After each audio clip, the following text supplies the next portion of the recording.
analysis, let's turn now to Peter Cunningham. He is the former Assistant Secretary for Communications and Outreach in the US Department of Education. Great to have you on the program. Now, for our international audience, can you explain what CRT is and how it diverges from, say, an American history lesson that's been taught in the past, which has included slavery?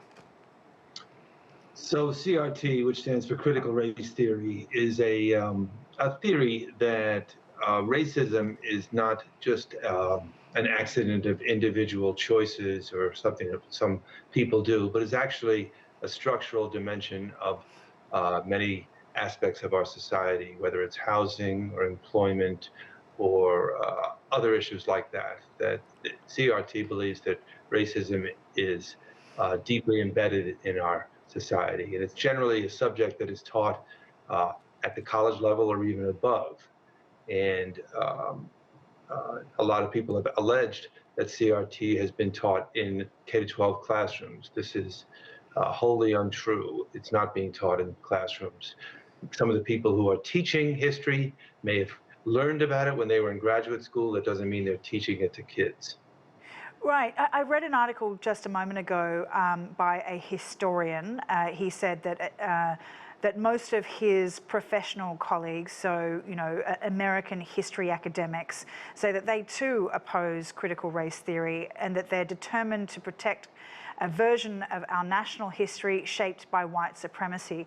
Is that what we're talking about when we talk about revisionist history? How does this concept of one idea of history versus a new, more correct version of history, which is what CRT is proposing?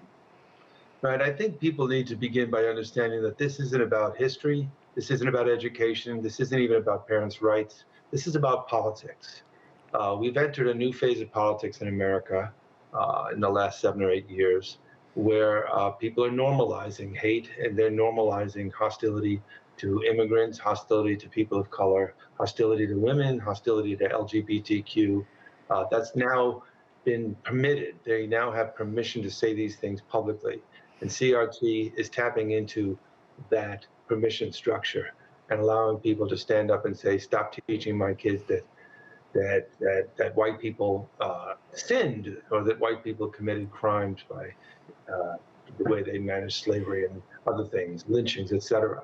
And the point is that educators, it's their job to teach the truth and to teach kids to understand, to make judgments about what is true and what isn't true. And so by trying to ban CRT, first of all, it's all based on a lie. It's not being taught in our classrooms. And that's, that's really, it's a political movement. They saw it work in Virginia during the election in 2021 with Glenn Youngkin, and now others are picking up the baton and trying to do the same thing. So just touching on the point in the package where Florida public schools will now teach students that some black people benefited from slavery because it taught them useful skills. How would a measure like that impact a society, be it a small classroom versus an entire nation, if that was something that would be in the curriculum? I think it's despicable. I think the idea that we're going to try and find the good parts of slavery and to help justify all the bad parts of slavery is horrible. I mean, same thing with the way we treated Native Americans.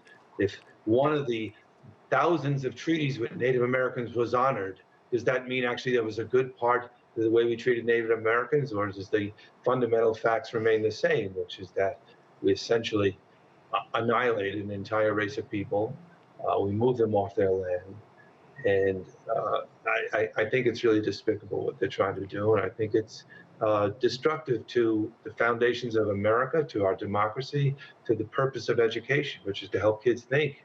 They're the ones who are doing the brainwashing. They're the ones who are trying to tell them that some of these things that have happened in the past weren't really so bad. Republicans have successfully formed a movement against this, though. There are a lot of parents who are against critical race theory. Will they succeed in thwarting this version of education, or what you call as politics? Do you think that critical race theory has a chance? I think they'll succeed to a degree, and they'll succeed in some places. They won't succeed everywhere. And in the end, I don't think that they will succeed. I think that common sense, American common sense, usually prevails, and people are going to realize that this is not the way to address these issues. I mean, there's a legitimate issue about whether schools or school libraries are providing content that kids shouldn't have, and there's a way to deal with those issues. You go to your school, you go to your school board, you raise those issues, and you try and resolve them. I think we could all agree that certain content doesn't belong in grade schools, but when they start to ban books by people like Toni Morrison, a Nobel Prize winner, simply because it brings up a subject that's very prevalent in our lives, which is sexual abuse, they're really trying to hide the truth from kids, and that doesn't serve kids well. It doesn't serve teachers well, and I think ultimately it'll backfire. All right, Peter Cunningham, really appreciate your insight. Former Assistant Secretary for Communications and Outreach in the US Department of Education.